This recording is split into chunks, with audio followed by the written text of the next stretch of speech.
որոնք արդեն ընթացքի մեջ են։ Արագածոտնի մարզում Թալին խոշորացված համայնքի Գետապի հիմնական դպրոցը միավորվում է Արագածավանի դպրոցին եւ ճանապարհը դեպի Գետափ տանում, հա։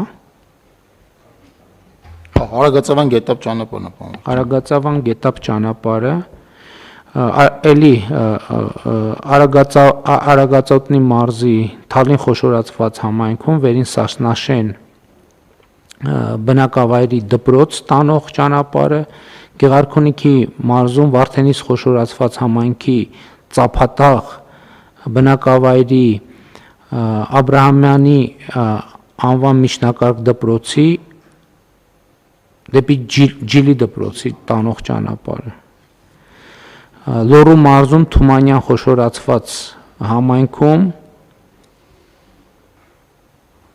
Լոռուտի միջնակարգ դպրոց տանող ճանապարհը,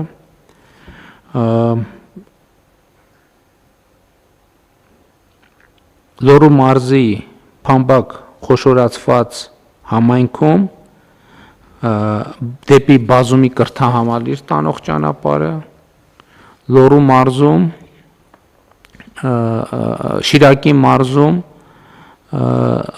Կառնուտի դպրոց տանող ճանապարհը,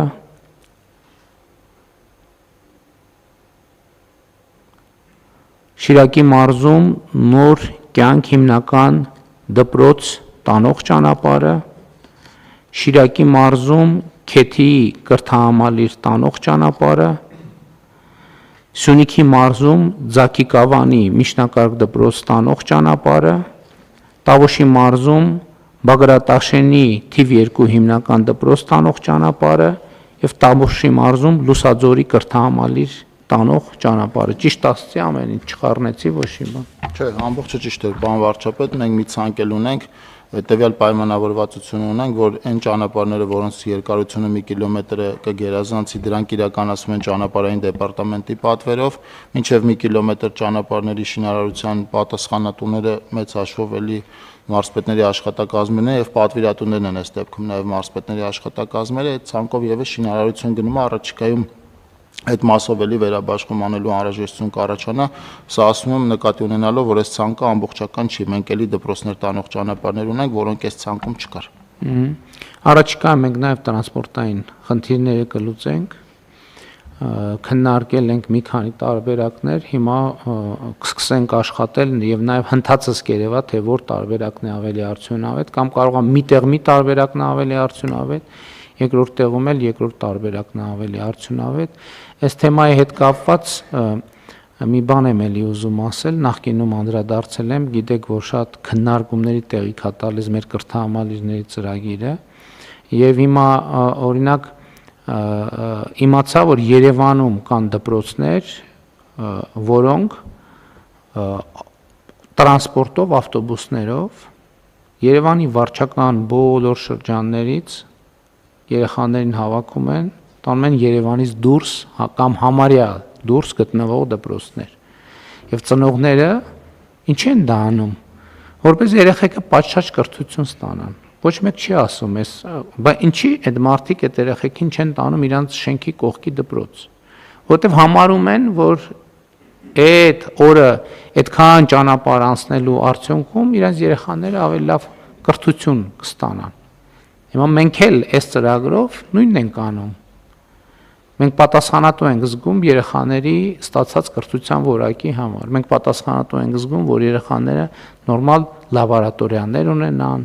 նախ առաջինը նորմալ կրթական միջավայր ունենան, սկսենք դրանից, որ երեխեքը չգնան մենակ դպրոցում կամ մի քանի հոգով դպրոցում, կամ դասարանում ձանձրանան։ Մեզ պետք է միջավայր, երկրորդը պատշաճ լաբորատորիաներ, մարզական ենթակառուցվածքներ եւ այլն, եւ այդպես շարունակ, ինչպես նաեւ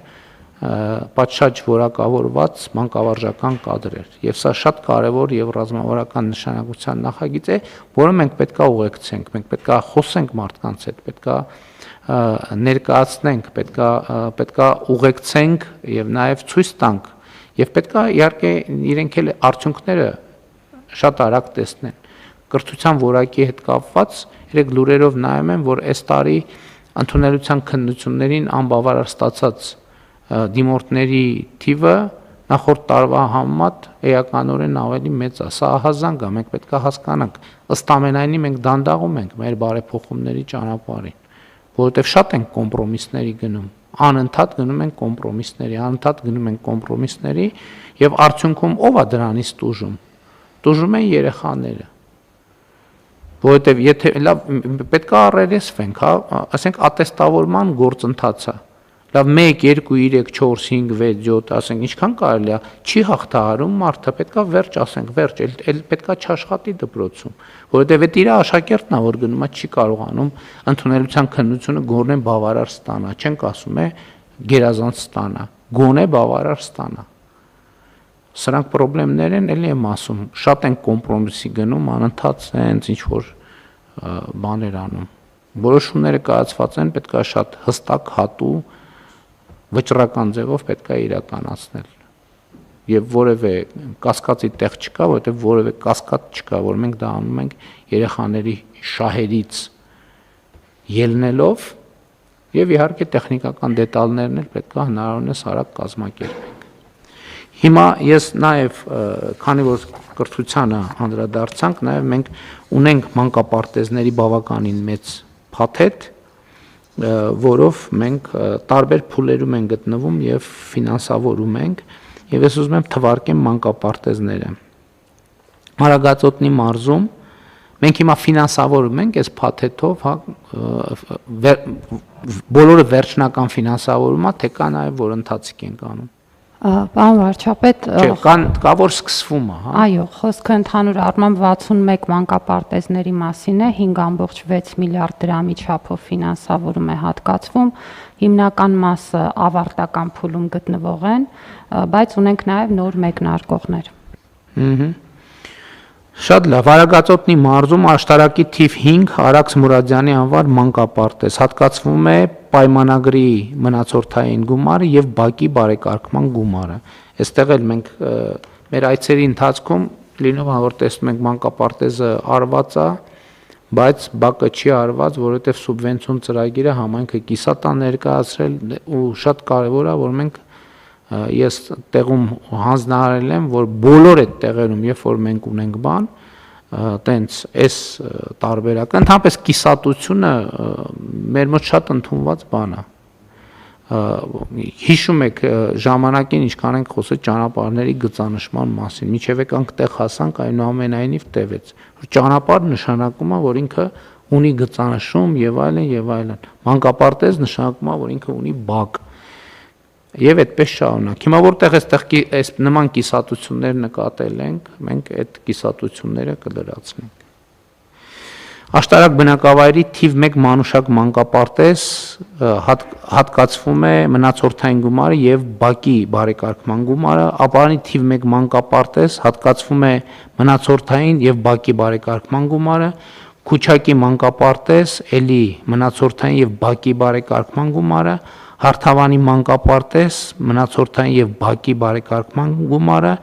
Ներքին Սասնաշենի մանկապարտեզ հատկացվում է շինարարության մեկնարկի գումարը, Արարատի մարզում Վեդու թիվ 2 նախադպրոցական ուսումնական հաստատություն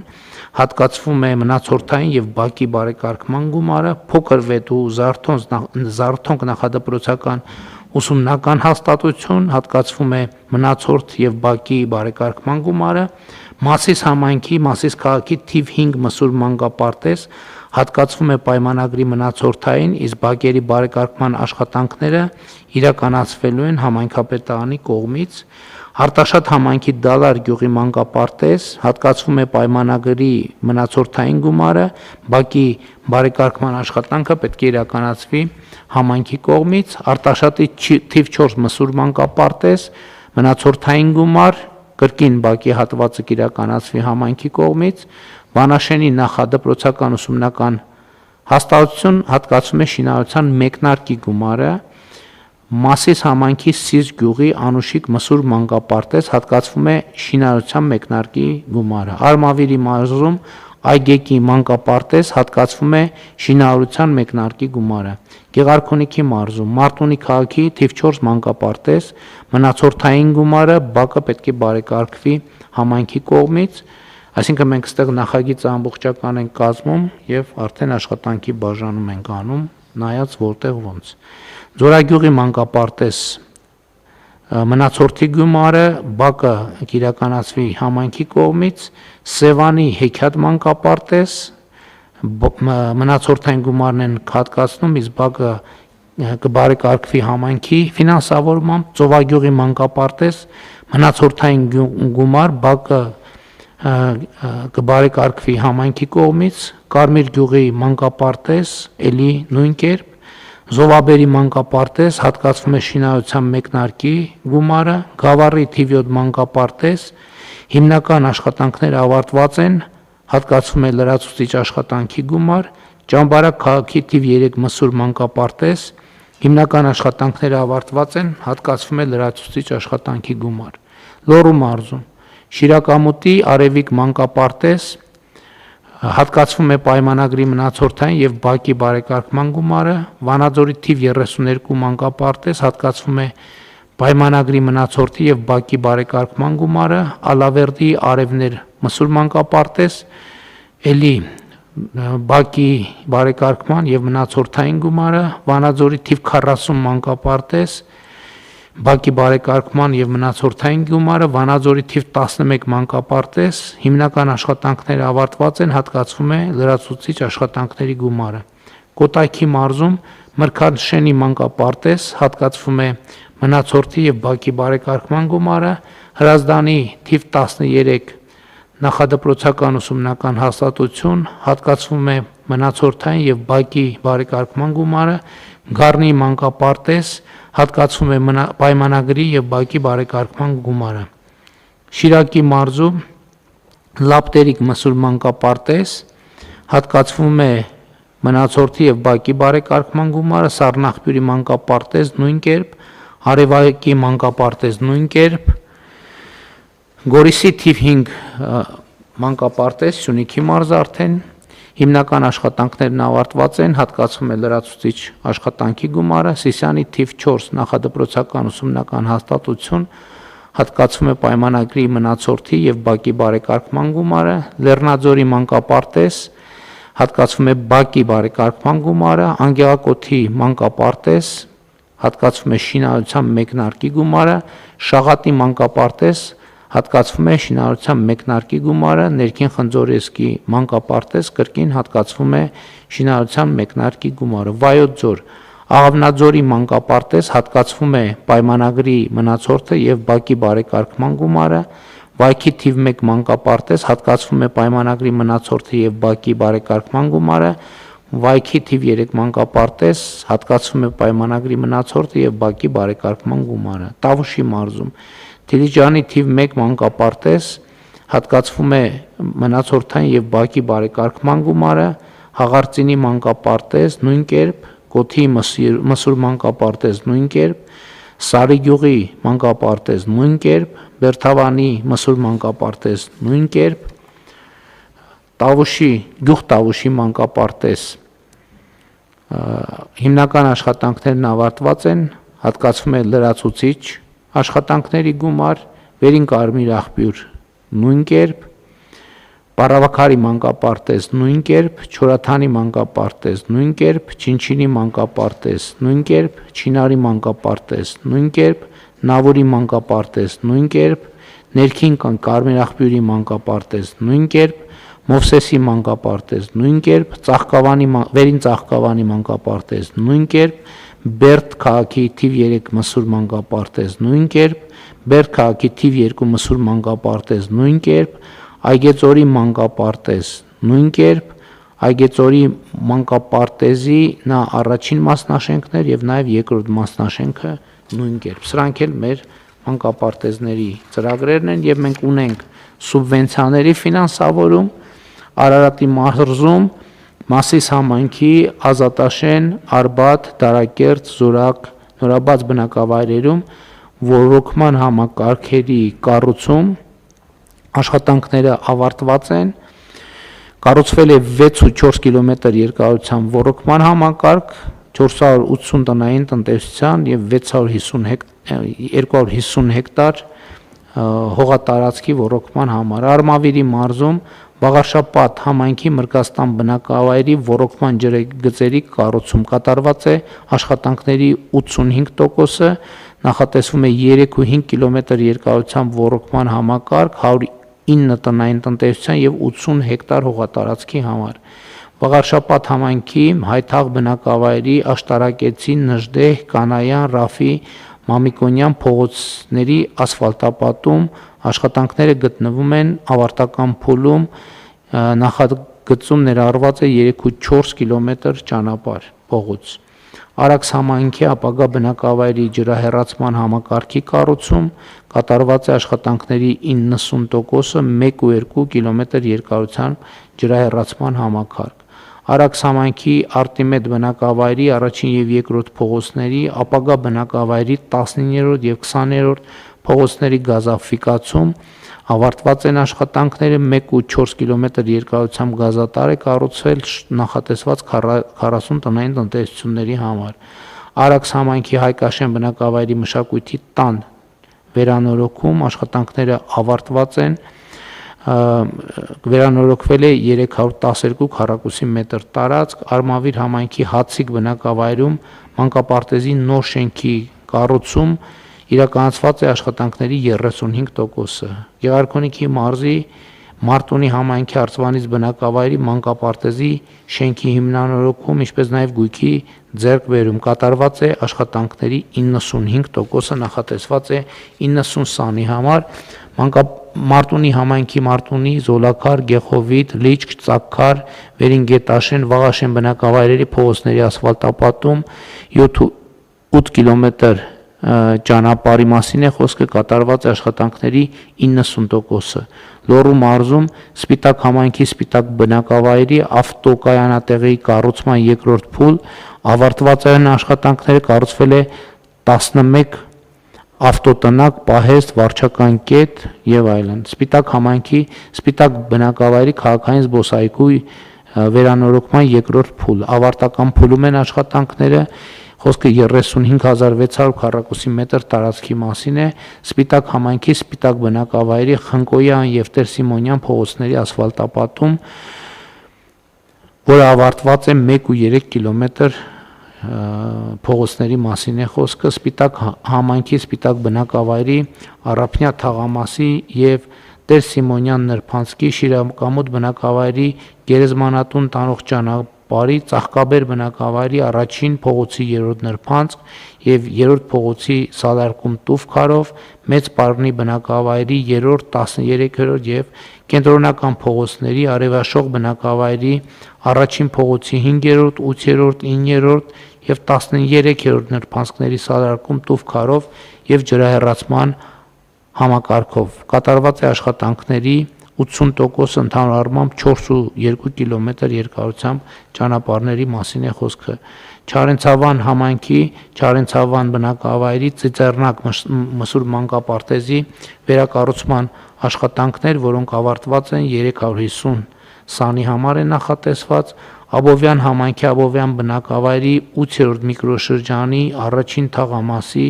Գետարկել բնակավայրի 2-րդ փողոցի եւ Կամարից բնակավայրի 6-րդ, 9-րդ փողոցի առաջին եւ երկրորդ նրբանցքների գազաֆիկացման աշխատանքներ, որոնց 80%-ը ավարտված է, նախատեսված է 150 տնային տնտեսությունների համար, եւ Վայոց-Ձորի մարզում Եղեգնաձոր համայնքի Գետապ, Գլաձոր եւ Վերնաշեն բնակավայրերի ոռոգման ցանցի վերակառուցում կատարված է աշխատանքների 80%-ը, նախատեսված է 63 հեկտար հողատարածքի համար։ Եղեգնաձոր համայնքի Եղեգնաձոր բնակավայրի թիվ 2 եւ թիվ 5 մանկապարտեզների բակերի բարեկարգում կատարված է աշխատանքների 90%-ը, մանկապարտեզները նախատեսված են 240 սանի համար։ Սրանք էին այն ծրագրերը, որ ֆինանսավորեցինք, հարգելի գործընկերներ, իսկ հիմա պետք է քվեարկենք հարց համար 42-ը, ովքեր են դեմ որոշման ընդունմանը, դեմ չկա, որոշումը ընդունված է։ Քննարկում ենք հարց համար 10 անշարժ գույք ամրացնելու մասին հարցը։ Զեկուցող տարածքային կառավարման եւ ենթակառուցվածքների նախարար Դավիթ Խուդայցյան, համեցեք պարոն Խուդայցյան։ Շնորհակալ եմ մեծարգո վարչապետ, հարգելի գործընկերներ, ձեր քննարկմանն եմ ներկայացնում անշարժ գույք ամրացնելու մասին կառավարության որոշման նախագիծը։ Նախագծով առաջարկում է Հայաստանի Հանրապետության սեփականություն հանդիսացող Երևան քաղաքի կենտրոն վարչական շրջանի Աղայան փողոցի 7 շենքի 97 նկուղ հասցեում գտնվող ընդհանուր 51.9 քառակուսիմետր մակերեսով գույքը ամրացնել տարածքային կառավարման եւ ենթակառուցվածքների նախարարության պետական գույքի կառավարման կոմիտեին։ Գույքը Հայաստանի Հանրապետությանն է վերադարձվել հակակոռուպցիոն դատարանի կողմից կայացված վճռի հիման վրա գլխավոր դատախազության հայցերով գույքի նկատմամբ արդեն իսկ գրանցված է Հայաստանի Հանրապետության սեփականության իրավունքը, խնդրում եմ հաստատել։ Տիկին Վարդապետյան, ինչ ունեք ավելացնելու համեց։ Շնորհակալություն մեծարգո վարչապետ, կառավարության հարգելի անդամներ, գլխավոր դատախազության պետական շահերի պաշտպանության վարչությունը 2026 թվականի հունվարի 23-ին հայցադիմում էր ներկայացրել հակակոռուպցիոն դատարան ընդդեմ քաղաքաշինության կոմիտեի քաղաքաշինական ծրագրերի փորձագիտական կենտրոն բաց բաժնետիրական ընկերության իրավաբանական անձի եւ քաղաքաշինության նախկին նախարար Վարդան Վարդանյանի 2008 թվականի դեկտեմբերի 27-ին կնքված անշարժ գույքի առողջարքի պայմանագիրն անվավեր ճանաչելու եւ անվավերության հետևանքներ կիրառելու պահանջով։ Քաղաքաշինության կոմիտեի քաղաքաշինական ծրագրերի փորձագիտական կենտրոն բաց բաժնետիրական ընկերությունը որպես պատասխանող ներգրավվել էր այն պատճառով, որ հանդիսացել էր 2008 թվականին առողջարքի պայմանագրի կողմ հանդիսացած սեյսմակայուն շինարարության եւ կառուցվածքների պահպանման հայկական գիտահետազոտական ինստիտուտ բաց բաժնետիրական ընկերության իրավահաջորդը։ Հայցի քննության ընթացքում առաջարկվել էր հաշտության համաձայնություն, որը դատարանի 2026 թվականի ապրիլի 14-ի վճռով հաստատվել է։ Դատարանի կողմից հաստատված եւ օրինական ուժի մեջ մտած հաշտության համաձայնությամբ 2026 թվականի հունիսի 6-ին Հայաստանի Հանրապետության սեփականության իրավունքն է գրանցվել Երևան քաղաքի կենտրոն վարչական շրջանի Աղայան փողոցի 7 շենքի 51.9 քառակուսիմետր մակերեսով թիվ 97 տարածքի եւ 0.08 հեկտար մակերեսով հողամասի նկատմամբ։ Մեծարգո վարչապետ, սա հերթական գույքերից մեկն է եւ եթե ժամանակ ունենք, կարճ կանդրադառնամ ոչ միայն Երևան քաղաքում, այլև մարզերում վերջին 2 տարիների ընթացքում կատարված աշխատանքներին պետական շահերի պաշտպանության ոլորտում։ Քիչ առաջ հաստատելով սուբվենցիոն ծրագրերը մենք խոսեցինք զբոսայգիների, պուրակների եւ կանաչ տարածքների մասին, անդրադառնամ այն տարածքներին, որոնք վերադարձվել են այս գործառույթի շրջանակներում։ 2025-26 թվականներին Սյունիքի մարզում պետական համայնքային շահերի պաշտպանության լիազորության շրջանակում դատախազական ներգործության արդյունքում Սիսիան համայնքի տիրապետմանն է վերադարձվել մայիսի 28 զբոսայգում գտնվող 5 հողատարածք 3153 քառակուսիմետր տարածքով։ Կապան համայնքի տիրապետմանն է վերադարձվել Վազգեն Սարգսյանի անվան զբոսայգում գտնվող 3 հողատարածք 687 քառակուսիմետր մակերեսով։ Տավուշի մարզում կրկին պետական համայնքային շահերի պաշտպանության լիազորության շրջանակում դատախազության հայցերի եւ դատախազական ներգործության միջոցների արդյունքում Իջևան համայնքի տիրապետմանն է վերադարձվել Իջևանի քաղաքային զբոսայգում գտնվող 16 հողատարածք 5260.7 քառակուսիմետր մակերեսով։ Զբոսայգում, պարոն վարչապետ, դեռևս կառուցապատված տարածքներ կան, որոնք ուսումնասիրության առարկա են հանդիսանում եւ առաջիկայում չեմ բացառում, որ այս տարածքների վերաբերյալ եւս հայցեր կներկայացվեն դատարան։ Բացի այդ, Դիլիջան համայնքի տիրապետմանն է վերադարձվել 67 հեկտար մակերեսով հատուկ պահպանվող տարածքներ նպատակային եւ բնապահպանական գործառնական նշանակությամբ հողամաս, որի շուկայական մոտարկված կադաստրային արժեքը 4 միլիարդ 579 միլիոն դրամ է։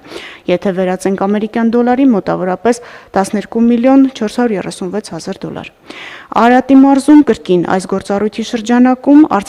Արտաշատ համայնքի տիրապետմանն է վերադարձվել Քաղցրաշեն բնակավայրի Շահումյան փողոցի պուրակում գտնվող 2 հողատարածք 250 քառակուսիմետր մակերեսով։ Մեր ունեցած տեղեկություններով համայնքի ֆինանսավորմամբ պուրակում բարեկարգման աշխատանքները ավարտվել են։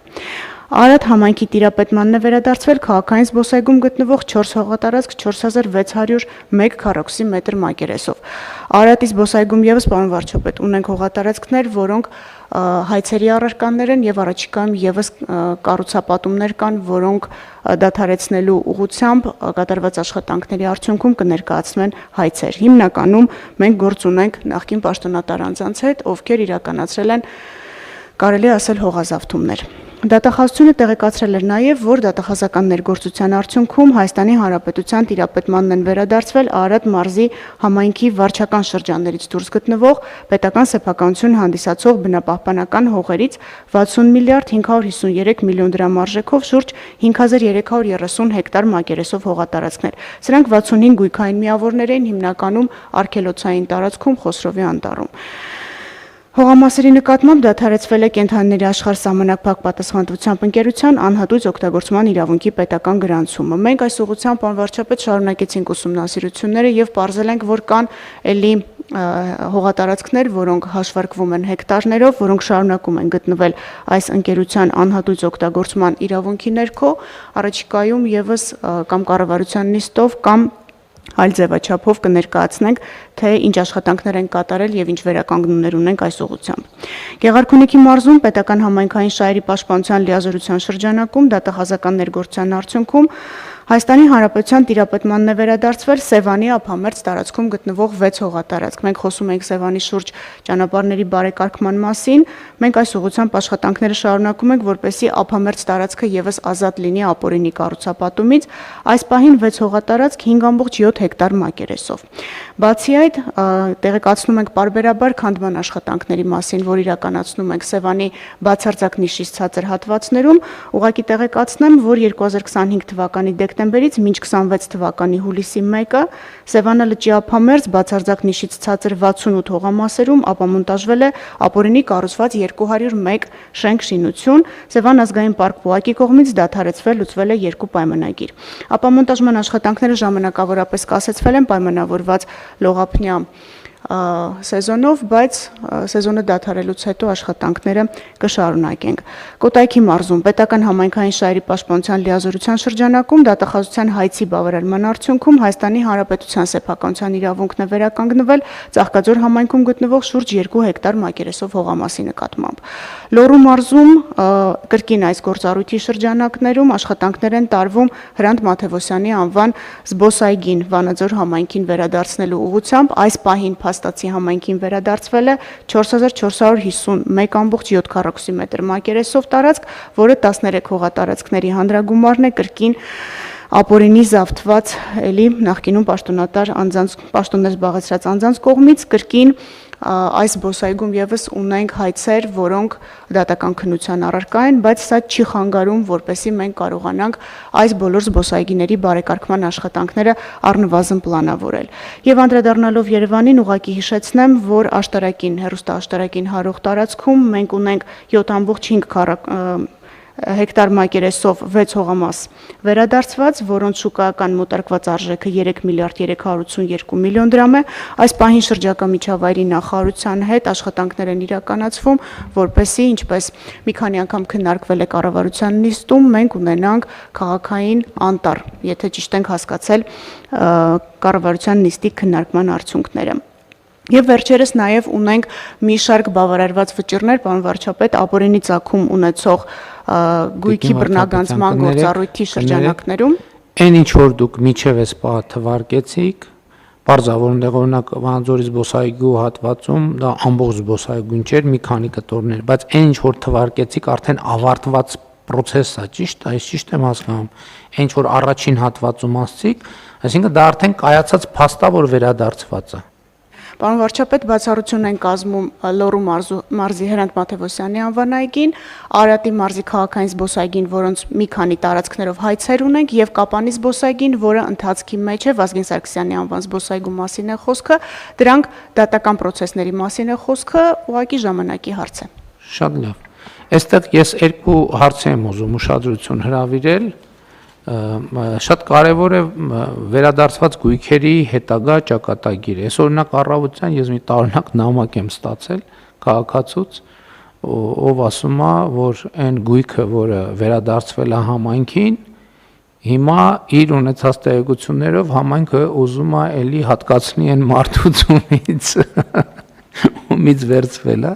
Ես իհարկե նամակը վերահասցեագրել եմ, սա պետքա մենք մեխանիզմներ ունենանք, որ բացառենք, թե չէ ինչքան ենք անընդհատ իրանք տալու են, մենք հետ ենք բերելու, իրանք տալու են, մենք հետ ենք բերելու, սենց չի լինի։ Երկրորդը, քանի որ գույքի ծավալները մեծանում է, պարոն Խաչատրյան, ես կարծում եմ, որ մենք մի պլատֆորմ պետք է ունենանք, որտեղ որը ամբողջը գույքերը կառավարենք այդ տրամաբանությամբ։ Որովհետև եթե հիմա այգին արդեն դե յուրե վերադարձվել է, շատ կարևոր է, որ շատ արագ այնտեղ բարեկարգման աշխատանքներ տեղի ունենան, որովհետև մենակ այն չլինի, որ փաստացի վերադարձա, սկզբունքային հարց է, դա բոլոր առաջնահերթությունների առաջնահերթություն պետք է դառնա հանրային տարածքների։ Իսկ այնտեղ մենք արդեն ունենք բնակարաններ, տենց տարածք, պետք է հասկանանք ինչ ենք անելու դա, ոնց ենք օգտագործելու եւ գուցե ինչ որ կարգա պետք ընդունել կամ հայցակարգա պետք ընդունել, իսկ ավելի խոշոր բաները այդ արդեն մենք պետքա պարզավոր։ Հիմա օրինակ իհարկե տարբեր մեխանիզմներով են։ Հիմա ես սաուն անցում կատարեմ մեր հաշվառման խնդրին։ Օրինակ մենք այսօր ունենք մի քանի մեխանիզմներ։ Դրանցից մեկը ապօրինի գույքի բռնագանձման համակարգն է, որով արդեն օրինական ուժի մեջ մտած դատավճիռներ ունենք 2 հատ, մյուսը պետական եւ համայնքային շահերի պաշտպանության մեխանիզմն է, երրորդը ընթացիկ քրեական գործերով դատավճիռների արդյունքում։ Ես 3-ը պարզ է, բայց մենք ունենք նաեւ այլ մեխանիզմներ, որոնցով մասնավորապես լինում է, որ բանակցելով ասենք այգիների դեպքում հատկապես վերադարձվում է համայնքին։ Դա ոչ միտեղ չի հաշվառվում։ Այստեղ մի հատ հաշվառման հարցն էլ պետք է հասկանանք, որովհետև այգիներ կա, որ տենց բանակցելով վերադարձվել են, այնտեղ այգիներում ներդրումներ արվել են, բայց մեր ոչ մի հաշվետվության, ոչ մի հաշվառման մեջ չի երևում։ Էս էլ է պետք է անել։ Երկրորդը մենք հայցակարգային առումով հիմա մենք ունենք կրիտիկական ենթակառուցվածքներ, այլ մեխանիզմներ էլ կան, որի շրջանակում հետի հետ կապված process-ներն ենք տանում, բայց կան նաև օրինակ խոշոր ձեռնարկություններ, որոնք պետք է վերադարձվեն,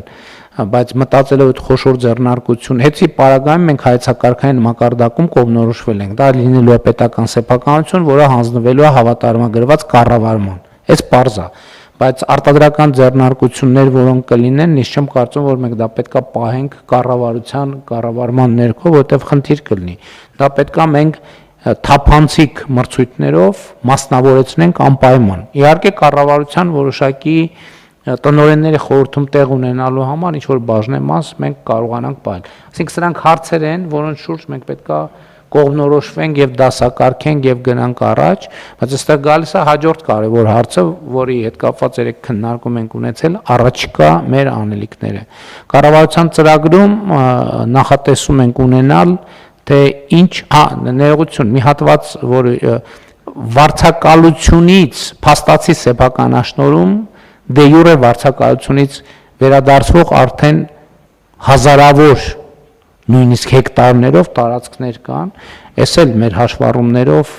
պետք է ինչ-որ ձևով հասկանանք ոնց է, այսինքն դե յուրե սեփականաշնորհված չէր, բայց ասենք 100 տարով վարձակալության էր տված ինչ-որ չնչին կոպեկներով, դա էլ ապօրինի գույքա, որը մենք վերադարձնում ենք, այդտեղ էլ պետք է հասկանանք ինչ պետք է անենք։ Հիմա առաջիկայում մենք կառավարության ծրագրի մեջ ուզում ենք մեր առաջ խնդիր դնենք եւ մի պատկերացում ունենան, որ այս մեխանիզմներով 2026-ից 2031 թվականը պետքա շուրջ $2 միլիարդ գույք վերադարձվի։ Ես սա իրատեսական եմ համարում ինչու, որովհետեւ մենք նախորդող շրջանում երեք այդպիսի հարց հնչեց, որ նախորդ 8 տարում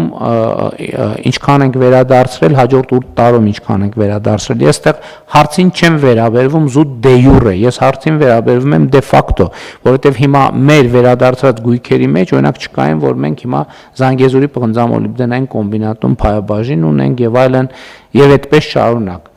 Բայց նաեւ ուրիշ խնդիր կա, որ ըստ էության ապօրինի գույքի բռնագանձման համակարգի առաջին վճիռա թե դատավճիռա թե դատավճիռ թե վճիռ։ Վճիռ բան վարչապետ։ Վճիռ, առաջին վճիռը օրինական ուժի մեջ մտել է 2026 թվականին թե 25-ի վերջում։ Մենք երկու վճիռ ունենք օրինական ուժի մեջ մտած, պարոն վարչապետ, 2025 եւ 2026 թվականներ։ Այսինքն առաջինը 25-ին է մտել, այսինքն այդ համակարգը լիարժեք նոր սկսել է գործել, որովհետև գիտեք, այդ ընթացքում սահմանադրական դատանի որոշում եղավ, որոշակի փոփոխություններ եղան, այսինքն դա նորմալ է, որ հիմա իրականում նոր սկսելու է լիարժեք այդ համակարգը գործել, եւ մենք խնդիրը Տիկին Վարդապետյան ձևակերպում ենք հետեւյալ կերպ։ Իհարկե դա միայն դատախազության մասով չի եւ քննչական մարմինների մասով չի, որովհետեւ այն մյուս մեխանիզմներն էլ կառավարությունը այլ լծակներ էլ ունի։ Մենք խնդիրը ձևակերպելու ենք հետեւյալ կերպ։ 2026-ից 2031 թվականը 2 միլիարդ դոլարի ապօրինի օտարված գույք պետքա վերադարձվի Հայաստանի Հանրապետությանը կամ համայնքներին։ Սա շատ իրատեսական խնդիր է, առավել եւս այն process-ները, որ մենք ընտրություններից հետո տեսնում ենք եւ նաեւ հանրության շատ հստակ պահանջ կա ձևակերպված, ես ուզում եմ նաեւ հանրության շնորհակալություն հայտնել այդ համբերատարության համար, չնայած այդ ձգձգումները մեզ նույնքան են նյարդայնացրել, ինչքան հանրությանը, բայց այնուամենայնիվ մեխանիզմները գործարկված են։ 26-ից 31 թիվը 2 միլիարդ դոլարի գույք պետք է վերադարձվի պետությանը եւ համայնքներին այս բոլոր մեխանիզմների գործարկմամբ։ Համեցեք։ Պարոն վարչապետ, գործառույթներից մեկը նաև դատախազական ներգործության միջոցներն են, դրանք միջնորդագրերն են, որոնք մենք եւս դիտարկում ենք ապօրինի ծագում ունեցող գույքի վերադարձի շրջանակներում, այդ 3 ձեր նշած գործառույթներից բացի եւ բոլոր իմ կողմից թվարկված այգիները, պուրակները, կանաչ տարածքները առավելապես վերադարձվել են հենց այս գործառույթի շրջանակներում եւ այնինչ իրականացվում է դատախազության կողմից մենք հաշվառում ենք եւ վստահաբար կարող եմ ասել, չկա մի գույք մինչ այս պահը, որը վերադարձվել է այս 4 գործառույթներից որևէ մեկի շրջանակներում եւ դա հաշվառված չլինի։ Մենք պարբերաբար նաեւ ուղարկում ենք փոխվարչապետերին եւ կառավարություն այս տեղեկատվությունը, որպեսզի կարողանանք արդյունավետ կերպով օգտագործել։ Իսկ ինչ վերաբերում է ձեր նշած թվին, կարծում եմ, որ ավելի քան իրատեսական է, որովհետև այս պահին մենք գոնե մենակ ապօրինի ծագում ունեցող գործառույթի շրջանակում ունենք 4 վճիռ, որոնց օրինական ուժի մեջ մտնելուն ենք սպասում։ 2 օրինական ուժի մեջ մտած ունենք բացի այդ հաշտության համաձայնություններ, եթե հնարավորություն կա դրանց մասին էլ կարճ կխոսեմ, բայց կցանկանայի նշել այն 4 վճիռների մասին, որոնց օրինական ուժի մեջ մտնելուն սպասում ենք եւ այս 4 վճիռները մեզ համար ըստ էության հաստատումն են այն փաստի, որ հենց միայն ապօրինի ծագում ունեցող գույքի բռնագանձման գործառույթը սկսել է աշխատել։ Բոլորովին վերջերս 4-րդ վճիռն է կայացվել, հուլիսի 24-ին հակակոռուպցիոն դատարանը մասնակի բավարարել է դատախազության հայցը ընդդեմ Արագածոտնի նախկին մարզպետ Սարգիս Սահակյանի եւ նրան փոխկապակցված անձանց։ Բոլոր վճիռներում էլ դատարանը մասնակիորեն է բավարարում դատախազության հայցերը եւ կան դեպքեր, որ մենք համաձայն ենք դատարանի հետ, ինչու, որովհետեւ այստեղ հաշվարկի մեխանիզմների տարբերություն կա եւ ըստ էության դա որևէ էական ազդեցություն չի ունենում հայցագնի վրա եւ մենք այստեղ ավելորդ իրավական վեճ ու քաշքշուկ չենք սարքում դատարանների հետ։ Դատական ակտն օրինական ուժի մեջ մտնելուց հետո հօգուտ Հայաստանի Հանրապետության պետք է բռնագանձվի Արաբկիր վարչական շրջանում գտնվող 1 բնակարանի 45%, Արագածոտնի մարզի Աշտարակ քաղաքում գտնվող 1 բնակելի տուն ամբողջությամբ եւ 184 միլիոն 222 հազար 585 դրամ։ Իմ նշած 3 այլ վճիռներից 2026 թվականի հուլիսի 3-ին կայացված վճիռն է հակակոռուպցիոն դատարանի ընդդեմ 3-րդ նախագահ Սերժ Սարգսյանի եւ նրան փոխկապակցված անձանց։ Դատական ակտն օրինական ուժի մեջ մտնելուց հետո հօգուտ Հայաստանի Հանրապետության ենթակա է բռնագանձման։ Երևան քաղաքում գտնվող 3 անշարժ գույք, որոնցից մեկը կբռնագանձվի ամբողջությամբ, 2 գույքերի ապօրինի գնահատված մասերն են, բանկում ներդրված 202 միլիոն 998 հազար դրամ ավանդները, դրանցից կուտակված 74 միլիոն 716 հազար դրամ տոկոսագումարները, ինչպես նաև 352 միլիոն 438 հազար դրամ։ Մյուս վճիռը 2026 թվականի հունիսի 5-ին է կայացվել ընդդեմ Հրազդանի նախկին քաղաքապետ Արամ Դանիելյանի եւ նրան փոխկապակցված անձանց դատական ակտն օրինական ուժի մեջ մտնելուց հետո հօգուտ Հայաստանի Հանրապետության պետք է բռնագանձվի 8 անշարժ գույք, որոնցից 4-ը կբռնագանձվեն ամբողջությամբ, մյուս 4-ը ապօրինի ճանաչված մասով, 1 իրավաբանական անձում 50% մասնակցություն, 2 տրանսպորտային միջոց, 2 անշարժ գույք եւ 1 տրանսպորտային միջոցի բռնագանձման անհնարինությամբ պայմանավորված դրանց արժեքը, ինչպես նաեւ 85 միլիոն 430 հազար դրամ։ Հակակոռուպցիոն դատարանը բացի այդ 2026 թվականի ապրիլի 21-ին մեկ այլ վճիռ էր կայացրել, բավարարել էր մեր հայցը ընդդեմ Սերժ Սարգսյանի եղբոր դուստր Անի Սարգսյանի, Անիլովայի Սարգսյանի։ Դատական ակտն օրինական ուժի մեջ մտնելուց հետո հօգուտ Հայաստանի Հանրապետության պետք է բռնագանձվի էլեկտրաէներգիայի արտադրությամբ զբաղվող ընկերության 39341 հատ բաժնետոմս, սա հեկի մասին է խոսքը գնում, 864,000 ամերիկյան դոլար ավանդ, 10,200,000 դրամ, 4,853 եվրո, 2,643,000 դրամ։ Նաև 2025 թվականին բավարարված մեկ վճիռ ունենք հոկտեմբերի 10-ին ընդդեմ Ազգային ժողովի նախկին падգամավոր Մանվել Գրիգորյանի ժառանգների եւ նրան փոխկապակցված անձանց։ Դատական ակտն օրինական ուժի մեջ մտնելուց հետո հօգուտ Հայաստանի Հանրապետության ենթակա է բռնագանձման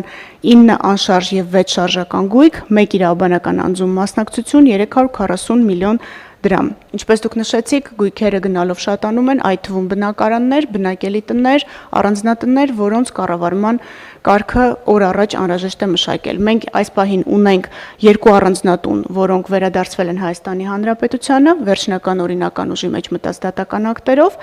Բացի այդ, մենք ունենք մի շարք հաշտություններ, եւ ընդհանուր առմամբ այս պահին վերադարձված գույքի արժեքը միայն ապօրինի ծագում ունեցող գույքի բռնագանձման գործառույթով 6 միլիարդ 300 միլիոն դրամ է։ Էլի անդրադառնալով այն ուղենիշին, որ սահմանել եք 2026-31 թվերի համար, նշեմ, որ այս պահին միայն ապօրինի ծագում ունեցող գույքով ունենք 172 հայց դատարանում, 2-ը վարույթ ընդունելուն սպասում ենք, մեր ընդհանուր հայցագինը 628 միլիարդ 600 միլիոն դրամ է։ Բացի այս, մենք պահանջում ենք 1486 անշարժ գույք, 371 շարժական գույք, 464 իրավաբանական անձում մասնակցություն, ինչպես նաև դրամական միջոցներ, որոնց ընդհանուր չափը կազմում է 464 միլիարդ 600 միլիոն դրամ։ Այնպես որ սահմանած ուղենիշը, կարծում եմ, իրատեսական է։ Շնորհակալություն։ Շնորհակալ եմ։ Հարգելի գործընկերներ, այժմ առաջարկում եմ քվեարկության դնել հարց համար 10-ը, ովքեր են դեմ որոշման ընդունմանը, դեմ չկա, որոշումն ընդունված է։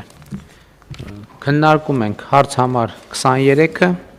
խաղային գործունեության կարգավորման օպերատոր սահմանելու մասին հարցը զեկուցող պետական եկամուտների կոմիտեի